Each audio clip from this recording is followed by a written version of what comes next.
Hello, my lovely viewers. Assalamu alaikum. This is Nishu, and welcome back to my another new vlog. কাছে এবং দূরে, দেশ এবং দেশের বাইরে থেকে যে যেখান থেকে আমার আজকের এই ভ্লগ ভিডিওটি দেখছেন, আশা করছি আল্লাহর অশেষ মেহেরবানিতে আপনারা সবাই ভালো আছেন। আমরাও আলহামদুলিল্লাহ বেশ ভালো আছি। তো ঈদের ছুটি কিন্তু অলরেডি শুরু হয়ে গিয়েছে আলহামদুলিল্লাহ। আমি কিন্তু আজকে বাসাতেই আছি, আর অবশ্যই শুক্রবার আজকে। তো এই তো আমি কিন্তু প্রতিদিনের মতো আজকে এই তো আমার ছাদ বাগানে একটু হাঁটাহাঁটি করছি। মুরগির বাচ্চাগুলো কিন্তু আসলে আরও বেশি ছিল, 2টা মুরগির বাচ্চা মরে গিয়েছে। তো প্রতিদিনের মতো আর কি করব, এখন নাস্তাই তৈরি করব। তো এই তো সকাল সকাল একটু রুটি ভেজে নিচ্ছি, যেহেতু ঘরের অনেক কাজ করতে হবে সেজন্য শর্টকাটে রুটিটাই করে নিচ্ছি। তো আমি আমার প্রিভিয়াস ব্লগে আসলে একটু হতাশ হয়ে গিয়েছিলাম। তো আমার মিষ্টি মিষ্টি আপুরা আমাকে কমেন্ট করে অনেক উৎসাহ দিয়েছেন, এজন্য অসংখ্য জাযাকাল্লাহ খায়ের। আর আসলেই মাত্র অল্প কিছু ভিডিও আমি কিন্তু শেয়ার করেছি, তাতেই যদি আমি আপসেট হয়ে যাই তাহলে কিন্তু এই পথটা আমার জন্য অনেক মুশকিলের এবং হয়তোবা অসম্ভবের। তো আমি এটা আসলে রিয়েলাইজ করতে পেরেছি। তো যাই হোক, আপনাদের অনেক অনেক ধন্যবাদ আমার জন্য এত শুভকামনা দেওয়ার জন্য, এবং অবশ্যই দোয়া করবেন আপনাদের এই ছোটো বোনকে যেন আপনাদের মতো, আপনাদের পাশাপাশি অন্তত না হলেও যেন পিছে পিছে যেতে পারি। তো এই তো আমি কিন্তু রুটি ভেজে নিচ্ছি, আর এটা আমি সবজি দিয়ে আজকে সার্ভ করব। আমার প্রিয় প্রিয় আপুদের চ্যানেলগুলো কিন্তু আমি ভিজিট করছি এবং দেখছি আপুরা কত সুন্দর করে ঘর ক্লিন করছে এবং অর্গানাইজ করে নিচ্ছে। তো আমার কিন্তু দেখে খুবই ভালো লাগছে। তো আমি কিছু কিছু আইডিয়াও নিচ্ছি আপুদের ভিডিওগুলো দেখে দেখে। তো আমি কিন্তু সেভাবে গুছিয়ে উঠতে পারছি না এখনও। তো যাই হোক, টুকটাক করে আমার পথ চলা। তো আমি কিন্তু এখন কিছুটা অর্গানাইজ করে নিচ্ছি। আমি বিরিয়ানির মশলা কিনে এনেছি, আর আমার কাছে সবসময় পাঁচফোড়নের পাউডার থাকে। এটা আমি অনেকবার ভিডিওতে শেয়ার করেছি, আপনাদের সাথে বলেছি। তো পাঁচফোড়নের আস্তা যেটা প্যাকেট পাওয়া যায় রাঁধুনির, সেটা কিনে এনেছি। ওটা আমার যখন পাউডারটা ফুরিয়ে যাবে তখন আমি এটাকে আবার পাউডার করে নিব।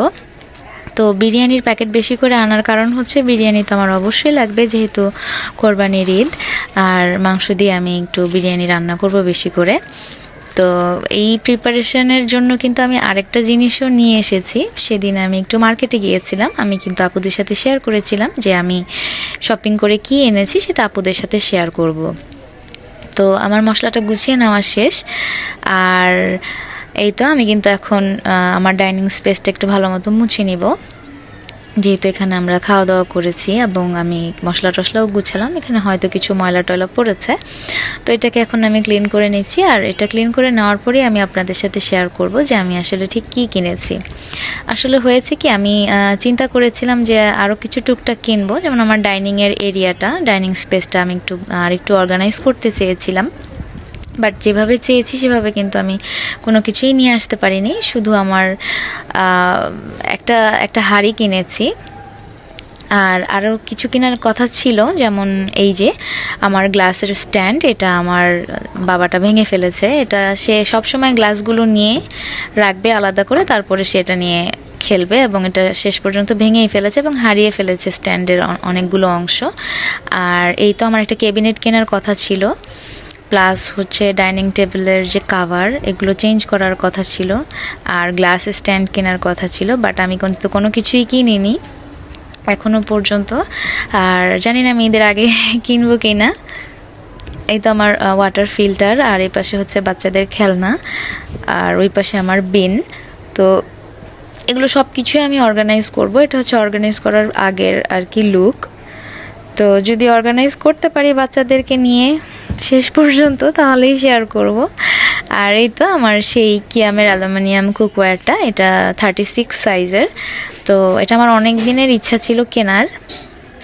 তো আমি হাতে অল্প বাজেট নিয়ে গিয়েছিলাম, তো 5,000-এর মতো আমি সাথে করে নিয়ে গিয়েছিলাম। তো যা যা ইচ্ছা ছিল টুকটাক কেনাকাটা করার, সেগুলো আর আসলে আমি কিনে কমপ্লিট করতে পারিনি। আর এই তো সংসারের জিনিস আসলে ছোটোখাটো কিছু কেনাকাটা করলেও কিন্তু মনের ভিতরে অনেক ফুর্তি লাগে। তো আমার কিন্তু ঈদ ঈদ একটা ভাইব চলে এসছে। তো এটা যেহেতু আমার অনেক দিনের ইচ্ছা ছিল, আমি কিনতে পেরেছি, আমার খুবই ভালো লাগছে। তবে আমার আম্মু বলছিল যে আমার এই সাইজটা নাকি বেশি বড় হয়ে গেছে, 36 সাইজ, তো আরেকটু ছোট হলে নাকি ভালো হতো। কিন্তু আমি ফিল করি যখন ফ্রাইড রাইস রান্না করি তখন একটু ছড়ানো এরকম বড় ধরনের হাঁড়ি হলে ভালো হয়। তারপরে বিরিয়ানি রান্না করার ক্ষেত্রেও আমি সেম জিনিসটাই ফিল করি। আমার কাছে মনে হয় 36 হলেই এটা ঠিক হয়। আর এটার যে হ্যান্ডেলগুলো এটা খুবই মজবুত, প্লাস এটা যখন দোকানি আমার কাছে সেল করছিল তো দোকানদার ভাইয়াটা আমাকে বলছিল যে আপা এটা 100 বছরেও কিছু হবে না, যেমনটা তেমনই থাকবে। তো আমি আসলেই স্যাটিসফাইড, প্রোডাক্টটা আসলেই ভালো, খুবই মজবুত। আর এই যে এটার লিডটাও এত চমৎকার, এটার সাথে যে নবটা রয়েছে এটা অ্যালুমিনিয়ামের, খুবই সুন্দর, চকচক করছে, আমার খুবই পছন্দ হয়েছে, খুবই ভালো লেগেছে। তো আমি আসলে এটা কিনতে পেরে খুবই হ্যাপি।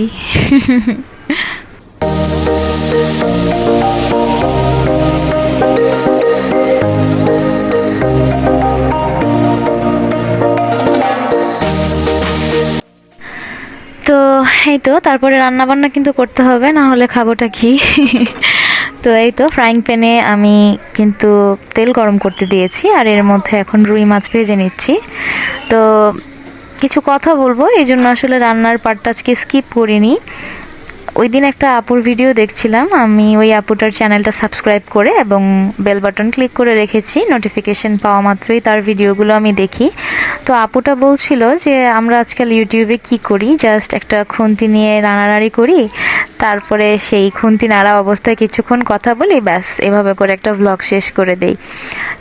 আমি একটু হাসলাম, তারপরে চিন্তা করলাম আসলে এটা আমি না, তো এই কাজটা তো মনে হয় আমি করি। তো যাই হোক, আমি এখন থেকে চেষ্টা করব রান্না বান্না টুকটাক করার পাশাপাশি আমার লাইফের আদার্স যে কাজগুলো আমি করি সেগুলো শেয়ার করতে। জানি না কতটুকু করতে পারবো, যেহেতু আমি একজন গৃহিণী, প্লাস হচ্ছে আমার 2টা বেবি আছে, আমি আবার অফিসেও করি। সো সব কিছু মিলিয়ে আমার জন্য একটু টাইড আপ হয়ে যায়। তারপরও আমি চেষ্টা করি যাতে করে আমি খুব স্মুথলি সব কিছু ব্যালেন্স করতে পারি। আসলে সব কিছু এভাবে ব্যালেন্স তো করা যায় না, কিছু না কিছু কম্প্রোমাইজ বা স্যাক্রিফাইস করতে হয়। দেখা যায় যে আমি আসলে তেমন কিছুই স্যাক্রিফাইস করি না, শেষ পর্যন্ত নিজের উপরে একটু আর কি কম্প্রোমাইজ হয়ে যায়। যেমন দেখা যায় যে নিজের টেক কেয়ার করা হয় না তেমনভাবে।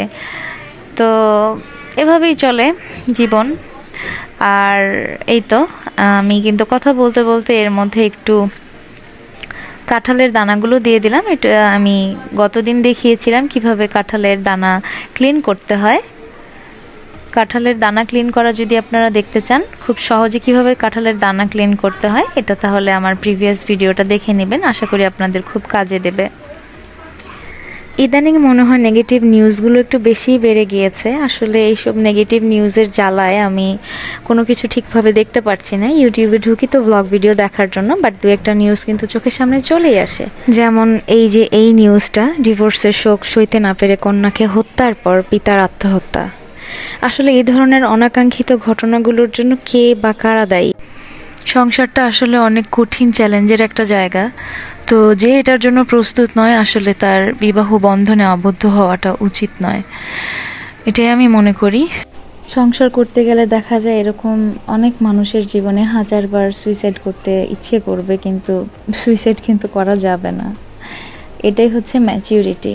তো এইটুকু ম্যাচিউরিটি যার ভিতরে না থাকবে, জীবনটা কঠিন হওয়ার পরও জীবনটা চালিয়ে নিয়ে যাওয়ার যে একটা সাহস, এটা যার না থাকবে, আমার মনে হয় তার বিয়ে করার সময় হয়নি।